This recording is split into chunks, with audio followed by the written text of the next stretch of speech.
வணக்கம் மக்களே, 30 days 30 video posting சேலஞ்சில் இன்னைக்கு டே 10. வீடியோ பார்க்குற மாதிரி முக்கியமான விஷயம், நம்ம பேஜை ஃபாலோ பண்ணிக்கோங்க. காலையில் எந்த உடனே பாய் தலைவலிலாம் எடுத்து வச்சுட்டு அருமையான தேங்காய் பால் போட்டு கொடுத்தாங்க எங்க அம்மா. அதை குடிச்சு முடிச்ச உடனே சண்டே ஸ்பெஷலாக வழக்கம் போல நான்வெஜ் தான், அதுவும் நாட்டுக்கோழி வேற. வழக்கம் போல விஜய் சித்து லாக்ஸுடன் சாப்பாடு முடிஞ்சது. ஃபுல் கட்டு கட்டிட்டு மீன் தொட்டில மீன்லாம் என்ன பண்ணுதுன்னு பார்த்துட்டு இருந்தேன். டெய்லி ஒரு அரை மணி நேரமாவது உட்காந்து வேடிக்கை பார்ப்பேன். பாட்டிக்கு வேற உடம்பு சரியில்லை, ஹாஸ்பிட்டல் போயிட்டு வந்தாங்களா, சரி ஒரு போய் பார்த்துட்டு வந்துடும். நானும் எங்க அம்மாவும் மேட்டூர் கிளம்பிட்டோம். பவானியில போய் மேட்டூர் பஸ் ஏறி ஜம்முன்னு உட்காந்தாச்சு. ஃப்ரூட்ஸ் எல்லாம் வாங்கிட்டு போவோம்னு சொல்லிட்டு மேட்டூர் பஸ் ஸ்டாண்ட்ல இறங்கி ஃப்ரூட்ஸ் எல்லாம் வாங்கிட்டு கிளம்பிட்டோம்.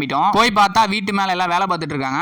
ஏதோ தண்ணி அடைச்சிக்கிச்சு போல. ஏதோ ஒரு ப்ராடக்ட் காமிச்சாங்க, இது என்னன்னு தெரியல. ஸ்மெல் வந்துச்சு, அப்புறம் ஒரு மாதிரி வெளிச்சமா வந்துச்சு. அப்புறம் டீ குடிச்சிட்டு ஃபேமிலியா உட்காந்து மாரிசன் படம் பார்த்தோம். அதுவும் படம் அருமையா இருந்துச்சு. ஒரு சீன்ல வடிவேல் சார் ஆக்டிங் பண்ணிருப்பாரு. பாக்குற எல்லாத்தையுமே அள வச்சிருவாங்க. ஒன் ஆஃப் த பெஸ்ட் மூவினே சொல்லுவேன் இந்த தமிழ் சினிமா. தியேட்டர்ல பார்க்க மிஸ் பண்ணிட்டேன். HD வந்தா மறக்காம பாத்துருங்க. அப்புறம் மாமா ஏதோ பொருளா வாங்கணும்னு சொல்லிட்டு சூப்பர் மார்க்கெட் கூட்டு போயிட்டாங்க. நான் போயிட்டு அங்க ரிமோட் கண்ட்ரோல் கார்லாம் வேடிக்கை பார்த்துட்டு இருந்தேன். அப்புறம் வாங்க வேண்டிய பொருளாம் வாங்கிட்டு டைரக்டா சிக்கன் ரைஸ் கடைக்கு வண்டியை விட்டுட்டோம். சிக்கன் ரைஸை வாங்கிட்டு வீட்டுக்கு வந்து சாப்பிட ஆரம்பிச்சாச்சு. சாப்பிட்டு முடிச்ச கையோட பஸ் ஏற வந்துட்டோம். ஏன்னு பாத்தீங்கன்னா அடுத்த நாள் எனக்கு காலேஜ். வீடியோ பிடிச்சா லைக் பண்ணிட்டு மறந்துடாம நம்ம சேனலை சப்ஸ்கிரைப் பண்ணி வச்சுக்கோங்க. அடுத்த வீடியோல பார்க்கலாம். நன்றி, வணக்கம்.